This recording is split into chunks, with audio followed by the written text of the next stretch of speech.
Betsy, hi, this is Dennis Clark, and I'm going to review your lesson from yesterday. Today is the Saturday morning, October 26th. Your lesson was on Friday, October 25th. So hopefully you got onto some of this stuff. But the main thing I'm worried about for you, where the loss of distance has come into your game, is the open face.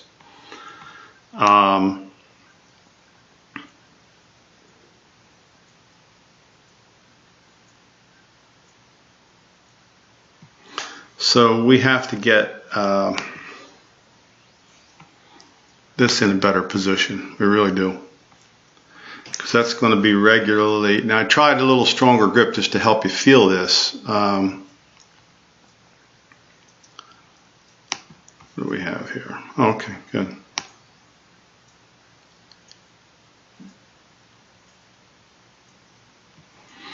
Okay, so I can see this whole club face here. Do you see it? That's kind of the angle of it. And you see the angle of this one? Yeah, now on a 10 scale, it's probably a 6 or 7 open.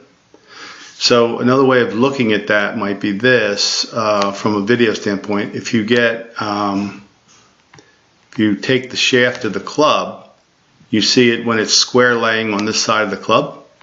And you could see most of yours on the other side of the club. That's 80% so of your problem. That causes the rest of you to the other mistakes that you make in the downswing are trying to make up for that. And you've got good eye-hand skills and played long enough. That's really open there. So you have to really feel like it's getting turned down earlier, right? And there's a couple ways to feel that. You've got to work it out so you can feel which one you like. But this club has to be thrown at the ball to get it square. Because if you keep pulling on that handle from there, it's just going to weakly cut across it. You know, if you got a line of flight like this,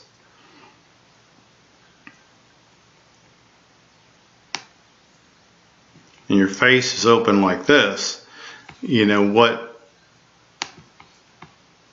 you get is some form of that weak cut. And that's just not loss of speed, it's just loss of club face squareness. So that's the big issue. It's also quite vertical. You know, that's another, if you get it open at the top and you come down on a very vertical plane through the shoulder here, and not through the down here, it gets even more open. So now you can see clearly where the club face wants to be and not there. That's a big difference there, Betsy.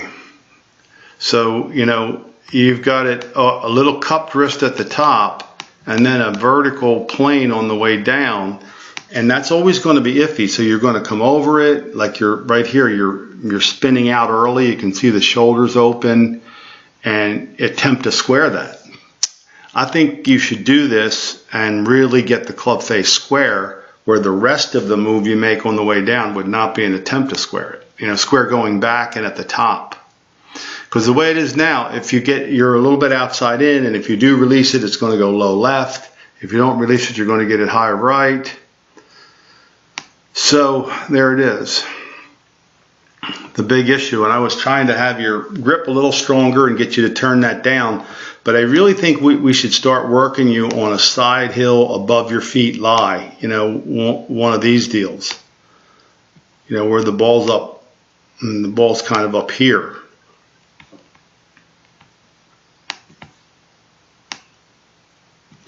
And if you've got one of those over at Treviso, that's kind of where I'd work, really. Because that and flattening the wrist. You know, get the wrist away from flat. You want the palm at the top of your swing. You want your left palm facing the ground.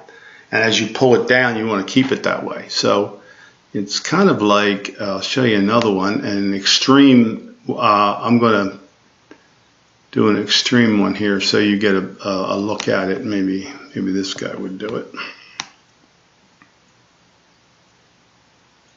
Yeah, that kind of a position. You know, now this is Brooks Koepka, and he gets it on the other end of things a little bit. He gets it a little bit bowed here and a little bit what you call shut at the top, but he's very, very fast and strong with his body coming through, so he holds that off. But that's the look that you want to really work toward. And then you notice again, that's like all great players, that club just flattens, you know. There's a plane. Oops. There's an incline, a tilt of the club, and then as you start down, there's a tilt of the club. There's no, I think there's almost nobody playing golf for a living that's not doing some of that. You never see it go stay on this angle, or in some cases get steeper. Maybe, you know, there's always exceptions. Phil Mickelson's an exception, but he's Phil Mickelson. So